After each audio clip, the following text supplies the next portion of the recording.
Kemegahan simbol toleransi beragama yang terancam.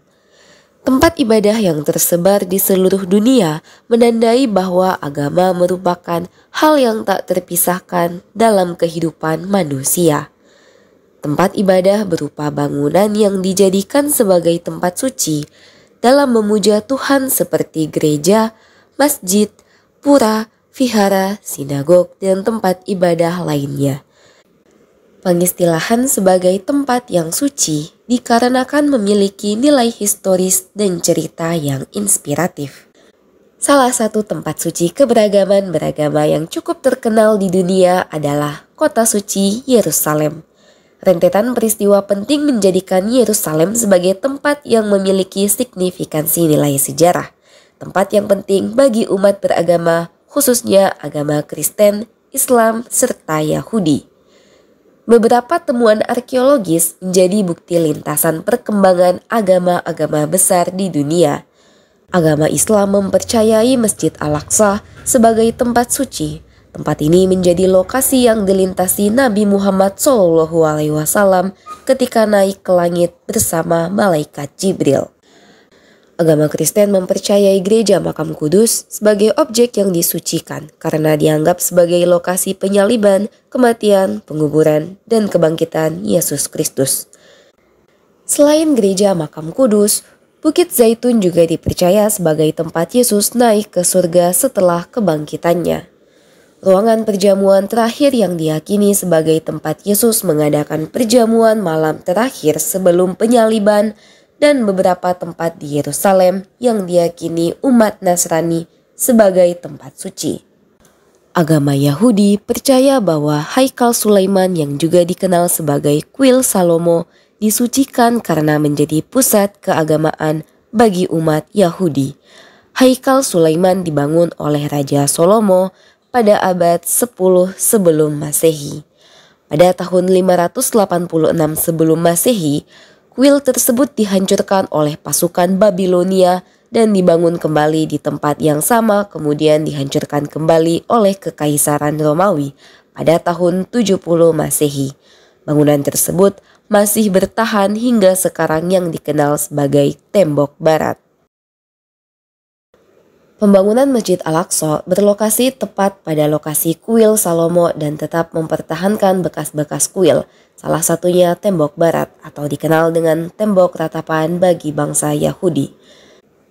Pada tahun 705 sampai 715 Masehi, dinasti Umayyah yang dipimpin oleh Khalifah Umayyah Abdul Malik bin Marwan membangun Masjid Al-Aqsa lebih megah dari sebelumnya. Sekitar 300 tahun setelahnya, Masjid Al-Aqsa diubah menjadi gereja salib atau Church of the Holy Sepulchre oleh umat Kristen. Hal ini disebabkan oleh perang salib yang dimenangkan oleh tentara salib Kristen.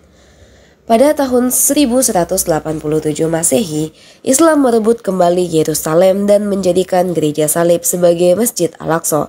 Pada masa Kekaisaran Ottoman, Masjid Al-Aqsa mengalami renovasi besar-besaran. Struktur masjid yang ada hingga saat ini seperti kubah emas dan struktur lainnya merupakan warisan dari Kekaisaran Ottoman. Meskipun kelompok masyarakat yang mendiami tempat tersebut silih berganti, beberapa struktur tembok ratapan tetap dipertahankan walaupun struktur tersebut merupakan simbol agama Yahudi. Agama Islam dan Kristen tidak merobohkan tembok yang menjadi simbol agama Yahudi tersebut ketika kompleks Masjid Al-Aqsa di bawah kekuasaan mereka. Kemegahan simbol toleransi beragama sangat tergambar dalam perkembangan Yerusalem, khususnya kompleks Masjid Al-Aqsa. Kemegahan kerukunan antar umat beragama tersebut sekarang terancam dengan agresi militer yang dilakukan Israel ke Palestina. Serangan yang dimulai sejak 7 Oktober 2023 telah sampai di beberapa kota di Palestina, seperti di kota Gaza di sebelah barat daya yang berjarak 80 km dari kota Yerusalem, kota Khan Yunis yang berjarak 100 km dari Yerusalem, Rafah yang berjarak 120 km dari Yerusalem, Beit Hanoun dan Jabalia berjarak 70 km dari Yerusalem, serta Al-Bireh dan Ramallah yang berbatasan langsung di sebelah utara Yerusalem yang berjarak hanya 15-16 km dari kota Yerusalem. Menurut beberapa media, selain jalur Gaza, kota-kota yang dekat dengan Yerusalem juga dibombardir habis-habisan oleh Israel, seperti Hebron, Bethlehem, Ramallah, Nablus, dan beberapa kota di tepi barat. Konfrontasi yang terjadi di daerah yang dekat dengan Yerusalem memberikan ancaman tersendiri terhadap kompleks Masjid Al-Aqsa. Rudal mortir dan serangan udara yang menghancurkan bangunan dan menimbulkan getaran sangat rentan terhadap bangunan-bangunan di kompleks Masjid Al-Aqsa. Serangan yang dilancarkan Israel mengancam simbol kerukunan antar umat beragama tersebut. Konflik yang tak berkesudahan itu seakan tak memiliki jalan keluar. PBB yang seharusnya menjadi penengah dan memiliki kewenangan untuk menyudahi masalah tersebut seakan tak memiliki daya untuk menyelesaikan genosida yang terjadi. Jika menilik dari aspek sejarah, perang yang terjadi antara Israel dan Palestina tidak lahir dari masalah agama semata.